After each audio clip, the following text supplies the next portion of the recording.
Episode में देखा था कि जो जियांग है, जो ड्रैगन है, उसका हार्ट ले लेता है और उससे वो भी एक ड्रैगन में अब चेंज हो सकता है। और साथ में दिखाया गया था कि उस लड़की को होश आ जाता है। अब देखते हैं आगे। वो लड़की जियान से कहती है, जल्दी से ज़मीन पे लेट जाओ और घूमना स्टार्ट करो। जियान कहता है कि तुम जब जागी तो तुमने कुछ कहा नहीं, क्या तुम मेरा एडवांटेज लेना चाहती हो? और ये सुन के उस लड़की को बहुत गुस्सा आ रहा होता है। जियान कहता है, तुम जानती हो कि मैं ऑलरेडी शादीशुदा हूँ, मेरी पहले से ही एक पत्नी है, और अगर तुम फिर भी मुझे पसंद करती हो तो पहले मुझे वापस जाकर अपनी बीवी से पूछना पड़ेगा। यदि उसने कहा तो मैं तुम्हें अपनी रखैल बना लूँगा। ये सुन के वो लड़की उसे एक ज़ोरदार कराटे चॉप मारती है और कहती है, बोलने से पहले अपनी जवान पे लगाम रखो। और वो जैसे ही उसे वो थप्पड़ मारती है कि जो जियान है वो उड़ता हुआ पानी में गिर जाता है। और पानी में से उठते हुए वो कहता है कि जब मैं लड़ाई करूं तब लड़ाई करो, मुझे मारना बंद करो पहले। वो लड़की कहती है, तुम्हारी हिम्मत कैसे हुई ऐसा कहने की? अभी तुमने मेरा जो बॉडी देखा है उसके लिए भी मुझे तुम्हें पनिश करना बाकी है। जियान कहता है कि हाँ पता है, वो मेरी डिसएडवांटेज है, अगर तुमने मुझे ये खुद से दिखाया होता तो ये अच्छा होता।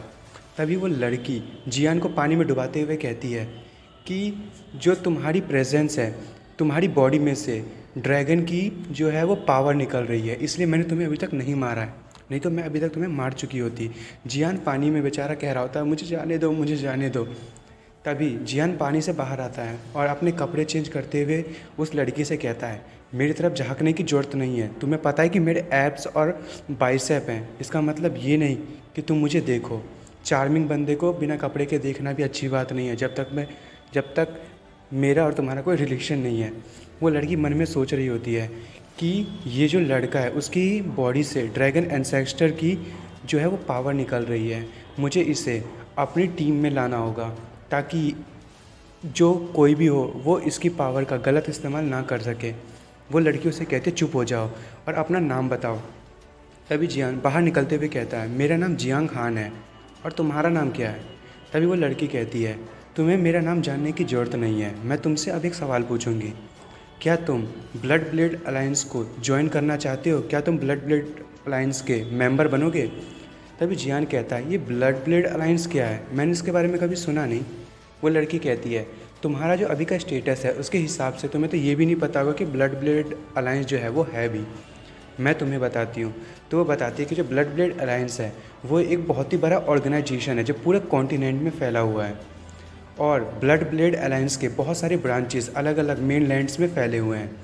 उनका काम ये है कि वो अलग अलग कॉन्टिनेंट की अलग अलग जगहों को एनिमीज से ना बचा सकें। और कुछ ऐसे लोग भी हैं उस ब्लड ब्लेड अलायंस में जो अपनी मर्ज़ी से वहाँ रहते हैं ताकि वो लोगों की मदद कर सकें। वहाँ पे बहुत सारे ऐसे लोग हैं जो ब्लड ब्लेड अलायंस के लिए बहुत लॉयल हैं, और वो कुछ भी कर सकते हैं ब्लड ब्लेड अलायंस की रिस्पेक्ट बचाने के लिए। जियान मन में सोच रहा होता है कि ये सुनने में तो बहुत ही ज़्यादा ताकतवर लग रहा है, अब मेरे जो इतने सारे एनिमीज़ बन गए हैं उनसे बचने के लिए मुझे एक सपोर्ट की तो ज़रूरत है ही। तभी जियान उस लड़के से कहता है, ठीक है मैं ज्वाइन करूँगा, पर मुझे आज़ाद रहने का मौका चाहिए, मैं आज़ाद रह के ही काम करना चाहता हूँ, इसीलिए मैं इनर डिसिप्लिन में, मतलब इनर डिसाइपल नहीं बनूंगा तुम्हारी ब्लड ब्लेड अलायंस का, मैं बाहर से ही काम करूंगा। तभी जो लड़की है वो उसे कहती है कि तुम्हें क्या लगता है इनर ऑर्गेनाइजेशन में एंटर करना इतना आसान है? तुम्हें ब्लड ब्लेड अलायंस में कभी भी बंद रह के काम करने की ज़रूरत नहीं है, और तुम जब एग्री कर गए हो तो मैं तुम्हें इसका एक बैच प्रोवाइड करती हूँ जो कि ब्लैक आयरन बैच है। जियान वो हाथ में लेते हुए कहता है, ये तो ब्लैक आयरन बैच है, ये तो सबसे कम रैंक का है, तुम कौन सी रैंक पे हो? तभी वो लड़की कहती है, मैं तो इनर डिसिप्लिन के रेड ब्रॉन्ज पे हूँ। जियान सोच रहा होता है कि ये अभी सिर्फ रेड ब्रॉन्ज पे है तभी इतनी ज़्यादा ताकतवर है, तो बाकी के जो उससे भी हाई लेवल के लोग हैं वो कितने ज़्यादा ताकतवर होंगे। वो लड़की कहती है कि अब तुम ब्लड ब्लेड अलायंस के एक मेंबर बन चुके हो, और अब तुम बहुत ही ज़्यादा ताकतवर हो चुके हो। तुम जैसे ही किसी को ये ब्लैक आयरन मेंबर का अपना बैच दिखाओगे तो बड़ा सा बड़ा जो मास्टर होगा वो भी तुम्हारे सामने घुटने टेक देगा। तभी जियान उसे थम्स अप करते हुए कहता है, ठीक है मैं इस आयरन बैच को एक्सेप्ट करता हूँ। वो लड़की कहती है, तियानवो एम्पायर में बहुत सारी ब्रांचेस है ब्लड ब्लेड अलायंस की, तुम्हें वहाँ पे जाके सबसे पहले अपने आप को रजिस्टर करना पड़ेगा ताकि तुम ऑफिशियली वहाँ के मेंबर बन सको।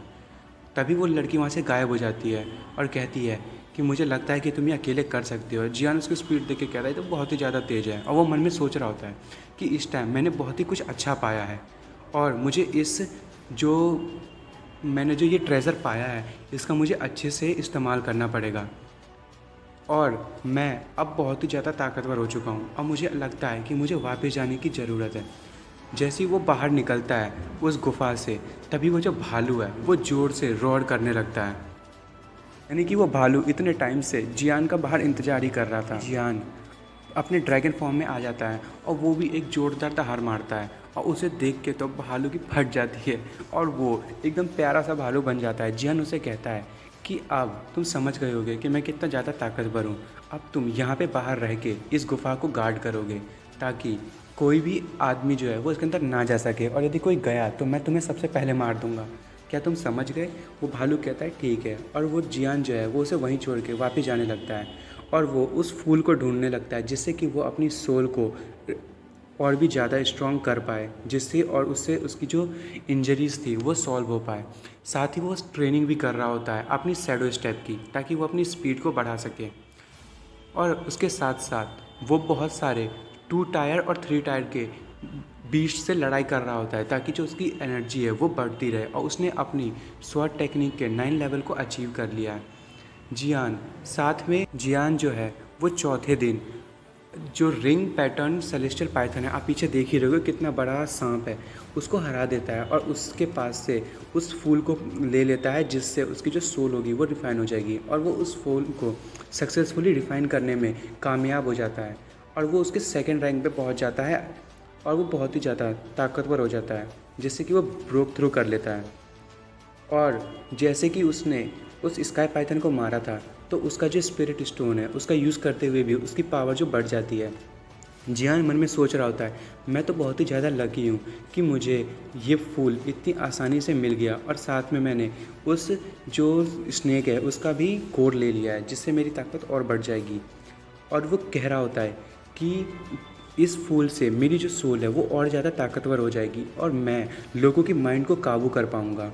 इस कॉन्टिनेंट में ऐसे बहुत सारे लोग हैं जो लोगों को हेलुसिनेट करके, यानी कि उन्हें कंफ्यूज करके उनके माइंड को कंट्रोल करते हैं। अब मैं भी उनमें से एक बन चुका हूँ। वैसे तो इसके बारे में मेरे फादर इन लॉ भी नहीं जानते हैं, पर उन्हें इसके बारे में जानना ज़रूरी है, क्योंकि ये हमारी जो सिटी है उसके लिए बहुत बड़ा खतरा बन सकते हैं। तभी जियान कहता है लगता है कि मेरे जाने का टाइम हो चुका है, और वो वापस से मिस रुक्सी के पास जाने लगता है। तभी जियान जब जंगल से जा रहा होता है, तभी वो कुछ बैंडिट्स को सुनता है। वो बैंडिट्स कह रहे होते हैं कि पता नहीं वो बच्चा कहाँ चला गया है, क्या वो मर गया? यदि वो मरा नहीं तो लगता है हमें मारना पड़ेगा। वो जो 9 मास्टर्स है वो एकदम बेवकूफ़ है, वो उसे ज़िंदा छोड़ दिए। यदि वो मुझे मिल गया तो मैं उसे पक्का मार दूँगा। वो जो कुत्ता है उसे कहीं अच्छी जगह पे मरना चाहिए। मैं वैसे तो इस इनर फॉरेस्ट के अंदर नहीं जाऊंगा, और वो भी नहीं गया होगा क्योंकि वो एक डरपोक है, ऊपर से कमज़ोर है। और वो लोग कह रहे होते हैं कि यदि हमने उस लड़के को मार दिया तो जो मिस रुक्सी है उसका क्या होगा? वो तो विधवा हो जाएगी, वो बेचारी अकेली हो जाएगी। तभी एक आदमी कहता है कि तुम कितना सोच रहे हो, यदि मुझे उसके साथ एक रात गुजारने का मौका मिले तो मैं तो अपनी 10 साल की उम्र को भी कम करवा सकता हूँ। तभी एक आदमी कहता है कि मुझे तो डर है कि तुम्हारे पास 10 साल की उम्र है भी कि नहीं है। उसकी जो लेग्स हैं वो यदि तुम्हें उसे दबाएगी तो तुम तुरंत ही मर जाओगे। और मिस रुक्सी के बारे में ये सब सुन के जियान को इतना ज़्यादा गुस्सा आता है कि वो अपनी पावर को अनलीश करने लगता है। अब बाकी लोग उस पावर को देख के बहुत ही डर जाते हैं और कहते हैं कि कौन है वहाँ पे। तभी जियान एकदम डेडली लुक में बाहर आते हुए कहता है तुम्हारी इतनी हिम्मत, क्या तुम लोग मरना चाहते हो? तभी उन बैंडिट्स में से एक कहता है कि वाह ये तो तुम हो, हमें तो बहुत ही बड़ा रिवॉर्ड मिल गया, हमें तो तुम्हें ढूंढने की ज़रूरत भी नहीं पड़ी। तभी एक बैंडिट कहता है कि ये बच्चा दिखने में लग रहा है कि बहुत ज़्यादा प्रिपेयर्ड है, ये भले ही कमज़ोर हो पर मुझे लगता है ये तैयारी करके आया है। उनमें से एक और बैंडिट कहता है कि तुम चिंता क्यों कर रहे हो, वो तो सिर्फ 8th रैंक पे है, हम तो उसे ऐसे ही हरा देंगे। जियान कहता है कि तुम्हारे अलावा और कितने सारे लोग यहाँ पे हैं। उनमें से एक बैंडिट उसे रिप्लाई करते हुए कहता है कि हम तुम्हें क्यों बताएं, तुम वैसे भी यहाँ पे सभी लोगों से घिरे हुए हो और तुम ऐसे प्रिटेंड कर रहे हो जैसे कि तुम यहाँ पे सबसे ज़्यादा ताकतवर हो।